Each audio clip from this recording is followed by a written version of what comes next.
Teleradio კომპანია Georgian Times-ი წარმოგიდგენთ. საქართველოს ისტორიის გაკვეთილები.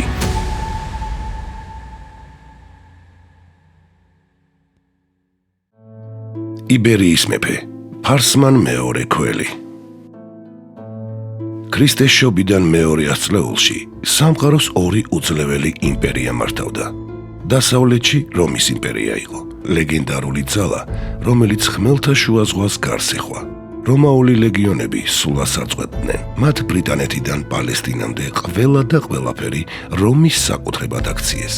აღმოსავლეთში ზაგროსის მთების იქეთ, ვიდრე შორეულ ინდოეთამდე არსებობდა მეორე დიდი ძალა, პართიის იმპერია, რომელიც საუკუნეთა განმავლობაში რომის ყველაზე დიდ მტრად იყო გამოცხადებული.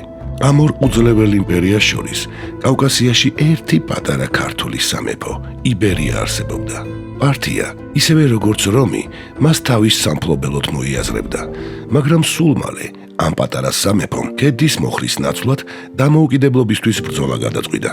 სტრატეგიული მდებარეობის სწორი გამოყენებით, რომისა და პართიის ჯარების რამდენჯერმე გამარცხების შემდეგ, პლანეტის უზარმაზარი სახელმწიფოები იძულებულნი გახდნენ და იბერია თავის თანასწორად აღიარეს. ამ ყველაფრის შემოქმედი იბერიის ლეგენდარული მეფე, ფარსმან მეორე ქველი იყო, რომლის ძალისხმევით სამეფოს საზღვრები რამდენჯერმე გაიზარდა.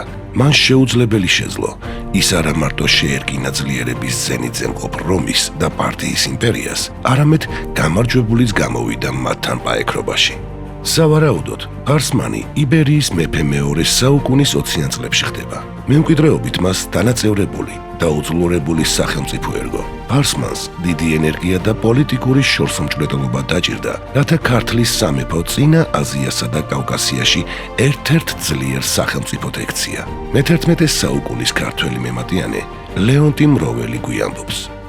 ფარსმან ქველი იყო კაცი კეთილი და უხვად მომნიჭებელი და შემდობელი ასაკითა მშვენიერი, ტანითა დიდი და ძლიერი, ხნემხედარი და შემართებელი ბრძოლისა, უშიშე ვითარცა უხორცო და ყოვლითავე უმჯობესი ყოველთა მეფეთა ქართლისათა, რომელნი გარდაცვალებული ყვეს უწინარეს მისსა. თავდაპირველად, მან იბერიის სამეფო გააერთიანა. ნელ-ნელა გონივრული და თანმიმდევრული პოლიტიკით ქვეყანა მოშენდა და მოღონიერდა. მეფის სამფლობელოში ახალი სოფლები და ქალაქები აღმოცენდა. აშენდა სამხედრო საფორტიფიკაციო ნაგებობები. ქართული ლაშქრის რაოდენობა, როგორც მისი აღჭურვილობა მნიშვნელოვნად გაუმჯობესდა. ფარსმან მეორე ცდილობდა პართიისა და რომის გავლენისგან გათავისუფლებას და დამოუკიდებელი საგარეო პოლიტიკის წარმოებას. მიაღწია კიდეც იმას, რომ ქვეყანას ანგარიშს უწევდნენ როგორც რეგიონში გავლენიანი მეზობელი პართია, ასევე რომის იმპერია. დასტურად გამოდგება რომაელ ისტორიკოსებთან დაცული ცნობა, სადაც იმპერატორ ადრიანეზე ვკითხულობთ. მან მრავალი მეფის მიმართ გამოავლინა წყალობა, ბევრ მათგანთან დაამყარა მშვიდობა და ბევრი მათგანის მხრიდან ის სიძულვილის ობიექტი გახდა. მრავალ მათგანს უბოძა საჩუქრები, მაგრამ იმდენი არავისთვის უბოძებია, რამდენიც იბერიის მეფეს, სადაც შედიოდა სპილო, 50 მეომარი და სხვა მრავალი ძვირფასი ნივთი. ფარსმანი ცხადია ამ საჩუქრებზე არანაკლები ძღვენით პასუხობდა, მაგრამ ამავე დროს ის არ ერიდებოდა რომაელთა წინააღმდეგ წასვლას.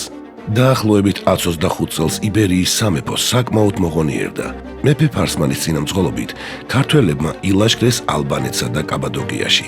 მეფე ყოველგვარი შენიღბვის გარეშე ცდილობდა რომაელთა განდევნას კოლხეთიდან და სხვა ტერიტორიებიდან.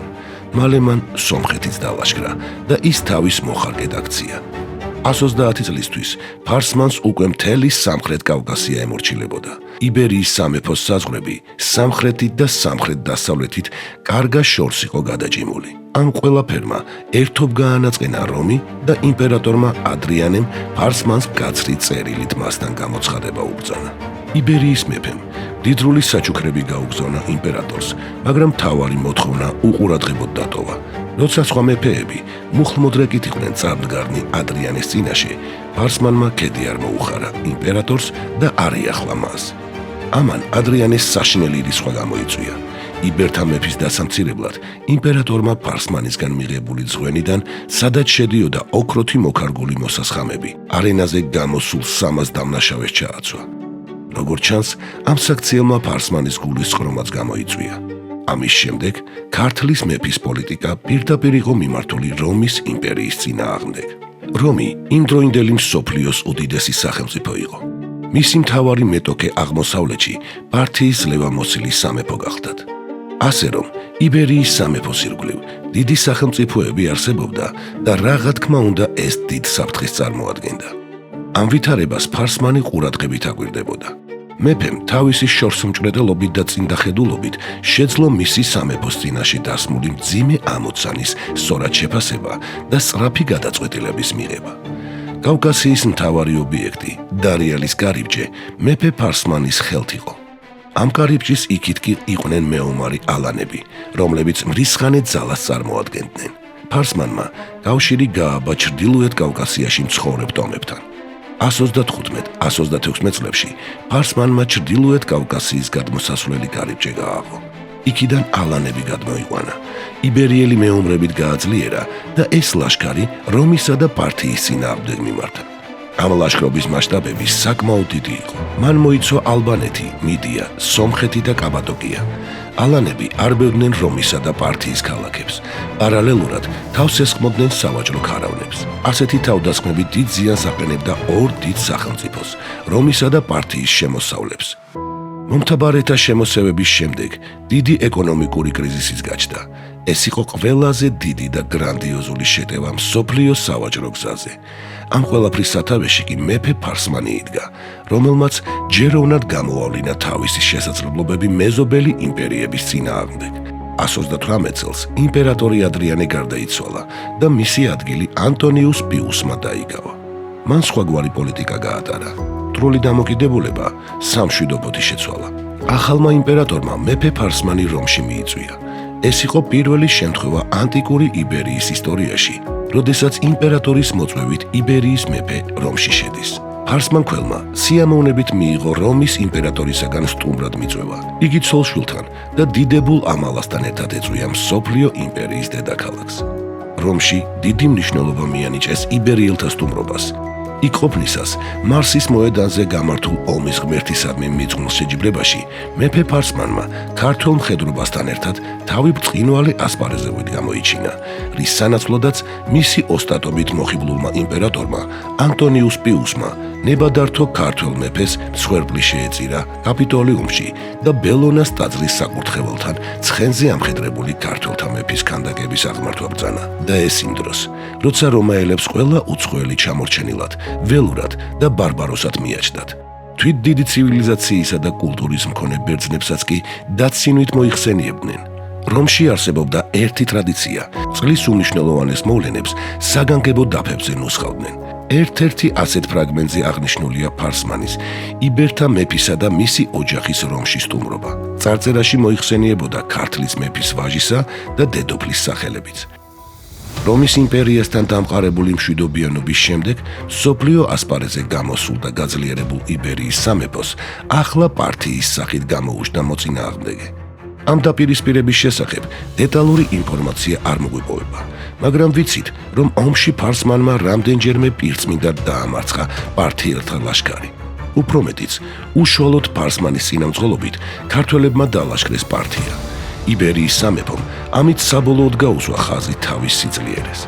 პართიის სამეფო კარი ფარსმანთან სამხედრო დაპირისპირებით, რომ ვერას გახდა, გადაწყვიტა იბერიის მეფისთვის მუხანათურად მოეღო ბოლო. პართიელებმა მოისყიდეს ფარსმან მეფის მზარეული. მოწყიდულმა მზარეულმა კი იბერიის ძლევამოსილი მეფე მოწამა. ასე გარდაიცვალა იბერიის ლეგენდარული მეფე ფარსმან მეორე, რომელსაც სიმამაცისა და სათნოების გამო მადლიერმა შთამომავლობამ ქველის სახელი დაუკვირა. ფარსმან ქველი იყო უდიდესი მმართველი, მხედად მთავარი და პოლიტიკოსი. ის იყო მეფე, რომელმაც შეძლო კრიტიკული მდგომარეობიდან იბერიის გამოყვანა და მისი აღზევება. ფარსმან მეორე კი საქართველოს ისტორიაში დარჩება როგორც უძლიერესი მეფე. ისტორიული სამართლიანობა მოითხოვს თქვათ, რომ ქართველთა უდიდეს მეფე დავით აღმაშენებლამდე 10 საუკუნით ადრე იბერიის მეფე ფარსმანქველმა პირველმა დაუქვემდებარა თავის ძალაუფლებას მთელი კავკასიის რეგიონი.